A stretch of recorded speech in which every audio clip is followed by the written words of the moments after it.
Hello, welcome back, guys. Welcome back to the channel. Welcome back to the podcast. It's another weekly episode with you guys, making way for the MTM 8 final this weekend.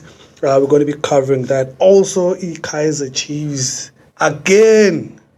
They lose against Cape Town City, which was a big game, a very, very important game. A lot to talk about. Within that, also Bafana, Hugo Bruce has actually named his is it 25 or 23 man squad that he's going to be taking, which we're going to another international FIFA international break, which they're going to be playing two friendlies against Eswatini and Cote d'Ivoire, which is Ivory Coast, which they're going to making a preparations wabo for the AFCON. So that's going to be a key talking point for today. But also the MTN 8 final, Orlando Pirates against Mamelodi Sundowns. So yes, as per normal, as umthetho like Kaya, please don't forget to like, subscribe. Don't forget to also click on that notification bell. It helps the algorithm to send these videos to the people who actually like football, like yourself. So this is your boy Walter. Sorry for not introducing myself again. This is your boy Walter.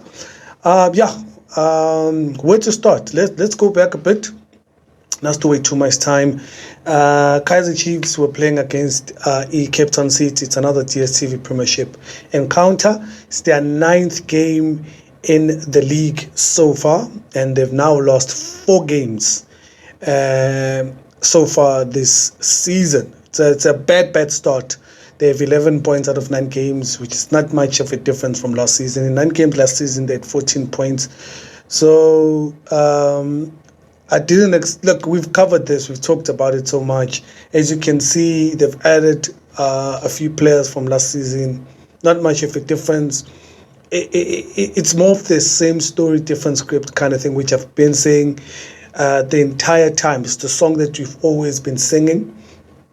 You don't know if it's the coaches, you don't know if it's the players, don't forget it's the management, because we've agreed so far that they've seemed like they're the better side in regards to the signings, the transfer window. I think they won it to some extent, but the one key thing we always talk about and always have to stress is the fact that every time Kaizer Chiefs acquire a player, they seem different when they play for Kaizer Chiefs. When they play for these Spanayana teams, they look very solid. They have a bright future. They're going straight to Bafana. They're going to have they are promising. But when they come to Kaizer Chiefs, they look average. They contribute to the errors, mistakes, whatever the case may be. Msimang, for example. Marit, for example. They look different when they were playing for these smaller teams. But we come to Kaizer Chiefs again. Is it about the money? Is it about them not being able to... I don't know. What you guys will tell me. What is the problem? Why are players who come to Kaizer Chiefs look different? But when they were playing for their respective teams, they looked like... they looked better. They looked solid to some extent. So that's the kind of things that I would never understand when it comes to players playing for Kaizer Chiefs, because if we can agree now, something needs to happen there in that club. But what I can also say, they lost 1-0. The positives in that game, just to cover it, remember the squad there, they've replaced Ushanti. At least this time he's listening. He's given it off a chance. Backline Msimang has been arrested just to focus on the game comprehensively. And few changes. Now Dupree has been played on the left wing or left front forward. Saile has been given 2 starts already, which we've seen that the combination doesn't quite work, because now remember the front three that they were using: Dupree, Modi, Potsane. That was working.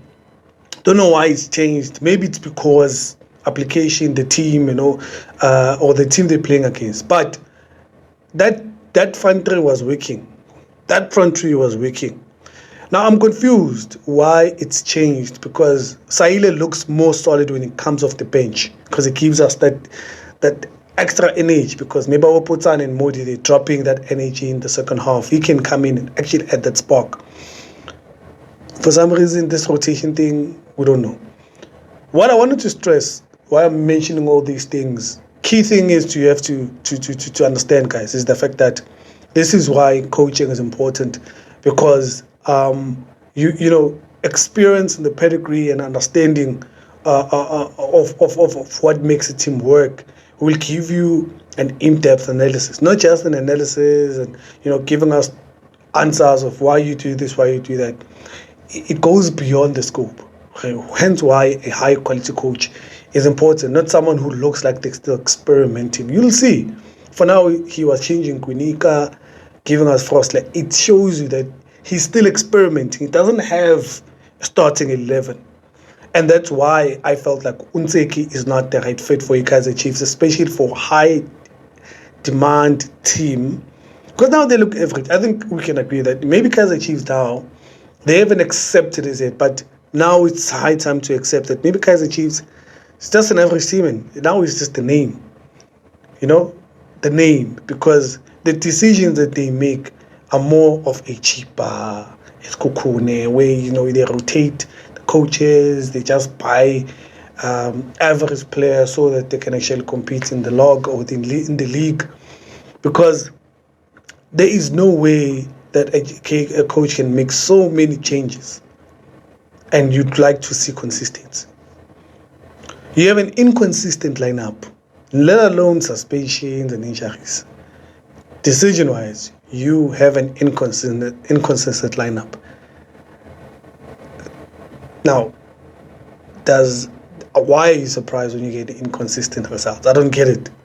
Because you have a working formula, or you have the players available, you change it.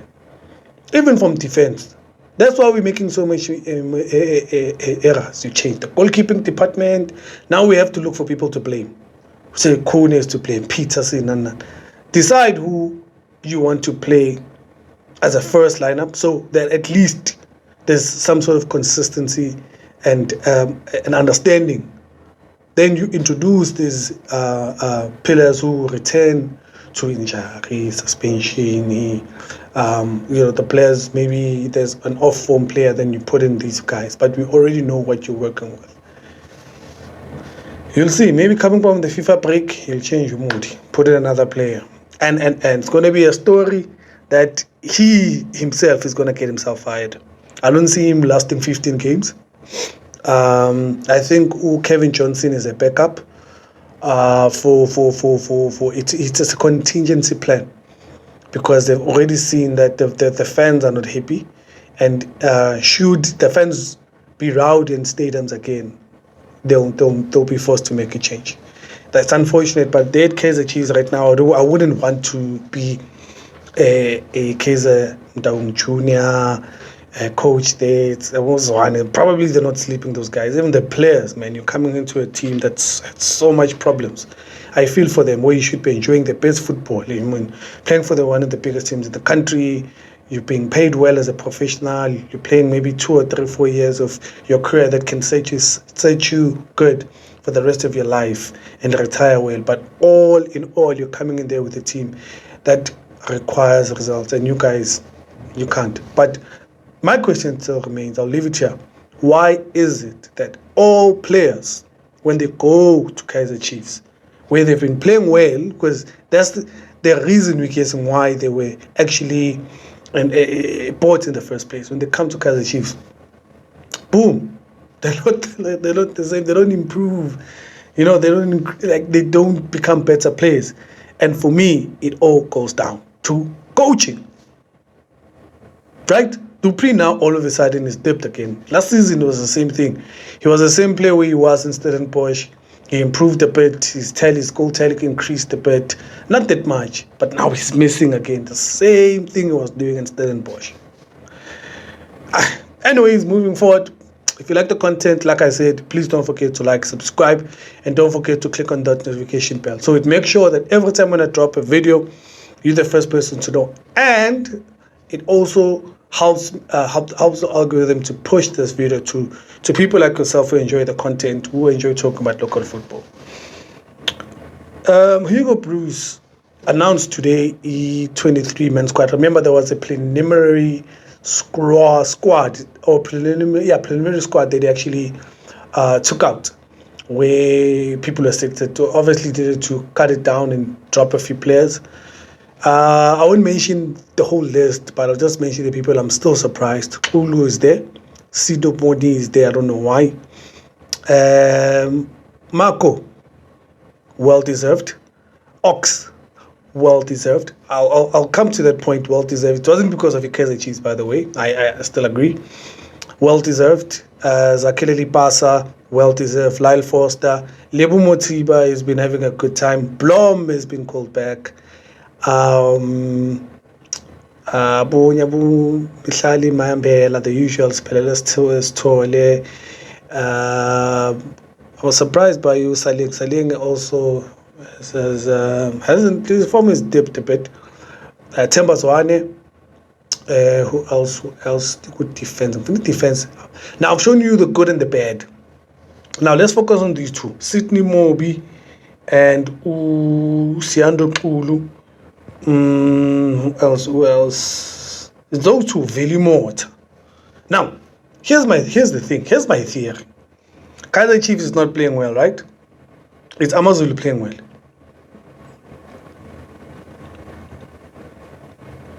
Is Sukukune playing well? Is Pirates playing well? But I'll agree on one thing. I'm slowly growing into Hugo Bruce, because the thing is, my thing is, let's not. It's quite of inconsistent sometimes, but I guess there's a deeper story that all of us are not privy to. We don't know why Kul doesn't play consistently at SuperSport. Is it because SuperSport is at number 3 now or number 2 now? Don't know, but he doesn't play consistently. So it's probably, for me, it's an insult to say that Ukulu is better than Msimang. Bearing in mind, Msimang has played the most games last season at TS Galaxy. He's also been playing most of the games for Kaizer Chiefs currently, regardless of their results and all this. Because remember, Ox Mteto has earned his place for Stellenbosch. Luckily and coincidentally, he was actually offered a place when he actually now went to Kaizer Chiefs, which they still not. For me, they're playing well. It's just the results are not coming. Then, Sydney Modi as well. It's not like Isikukun is playing the best football there. I think they're in the top 8. Somewhere in the Kaizer Chiefs at the moment. Who else? Umobi, Ula, Young yes, Umobi.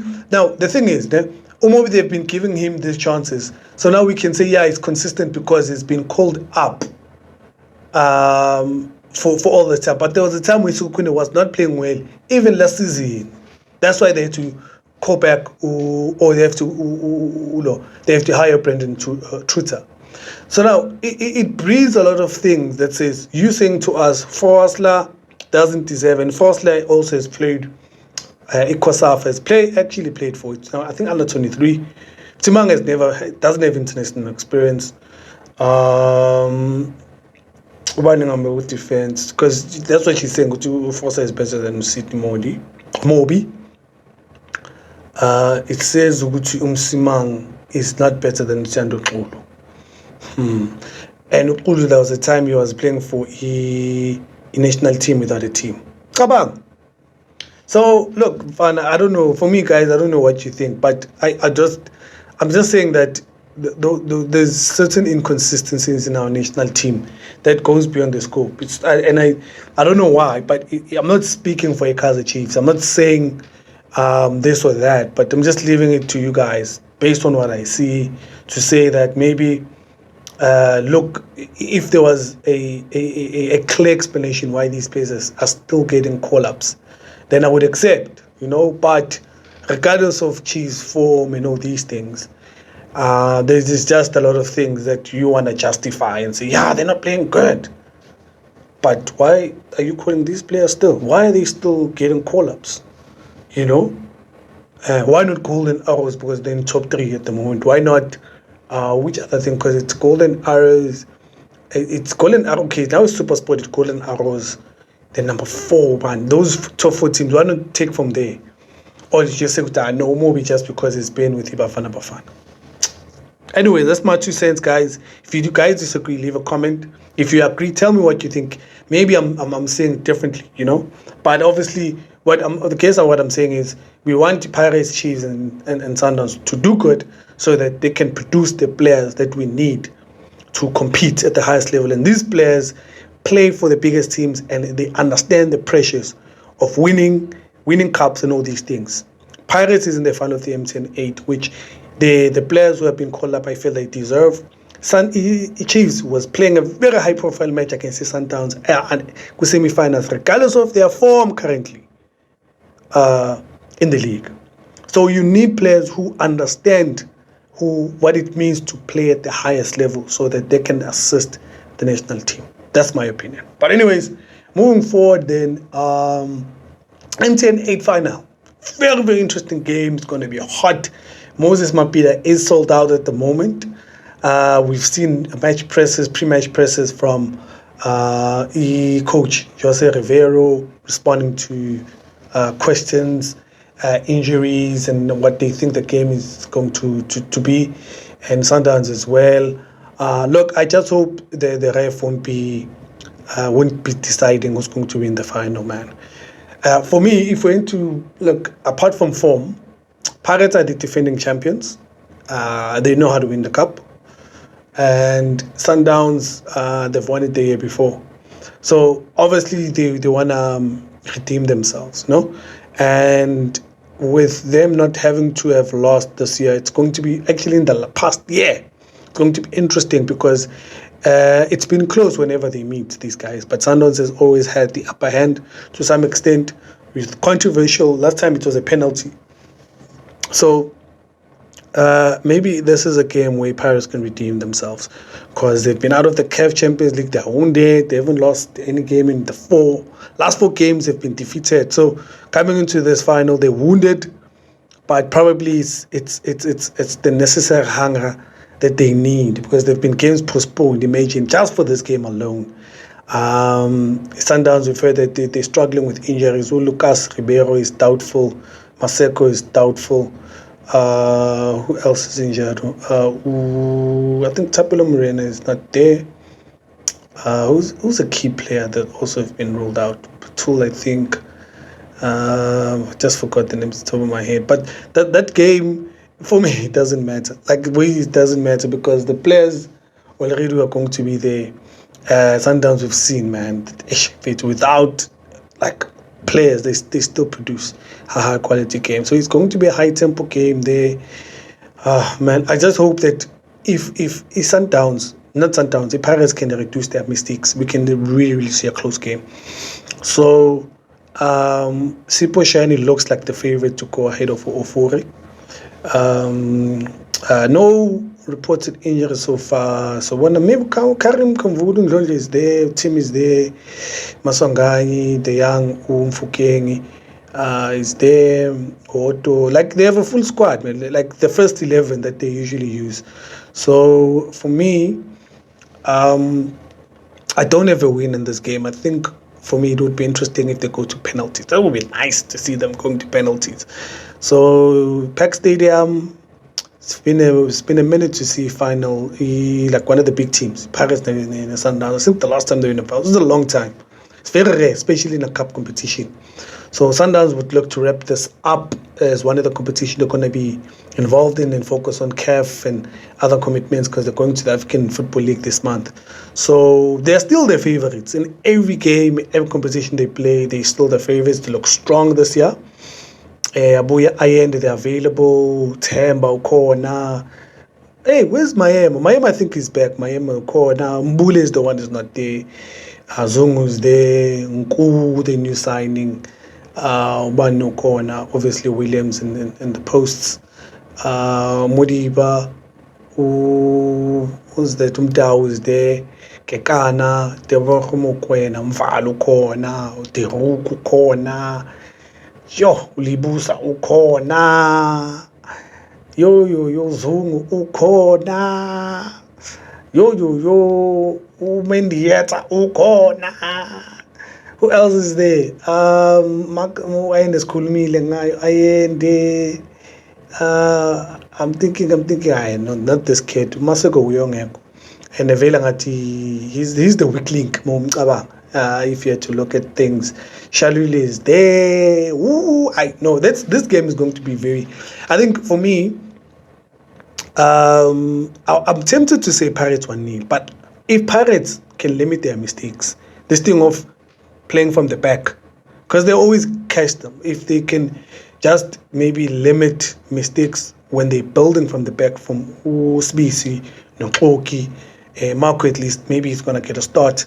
No, maybe also between Munyan and Noshan, whoever they pick, whoever's going to be building from the back, protecting Mushaine and limiting those, because Sundowns will catch you with those pressing traps at the back. If you try to build from the back, it's gonna be trouble. But if they can have that same performance they had, second half, Kulik, yeah, maybe having Karim Kambuidi come in the second half, they can trouble them. But I'm predicting it's going to go to extra time and to penalties here. It's going to be very highly technical and tactical. I don't think you'll see an early goal if there's no mistakes from the Pirates. Sundowns, I don't see them making mistakes. They know how to build from the back. They know how to come out from the back. So, very interesting game in my opinion. I'm tempted to say Pirates, man, because obviously in this game it's for all of us are betting against the Sundowns. Because if you're betting, maybe Betway, Hollywood Bet, wherever, you always wanna cash out a lot of money because Sundowns are the favorites. To be fair, they are the favorites. To be fair, look at the squad, how they've played. They haven't lost. They look strong. They dominate position. They always create enough chances for themselves. They always break down opponents. So, man, I hope it lives up to the expectation. But I know it's going to be very tactical. They're going to be careful. Maybe first 15, 20 minutes. If you don't see anything there, just know the whole night that's what you're going to be watching. Unless there's a mistake or two from the other. It's going to be small margins. PSL these days, it boils down to that. So it's all about who wants it more, man, and who's really on the days on song. But Pirates has been under Sundowns' shadow for a while. It could be one of those games where they upset them. And if they do, obviously, it only adds fuel. Because remember, M10 last season, Kusemi, Pirates was actually the one who humbled the Sundowns. And from there, they never lost.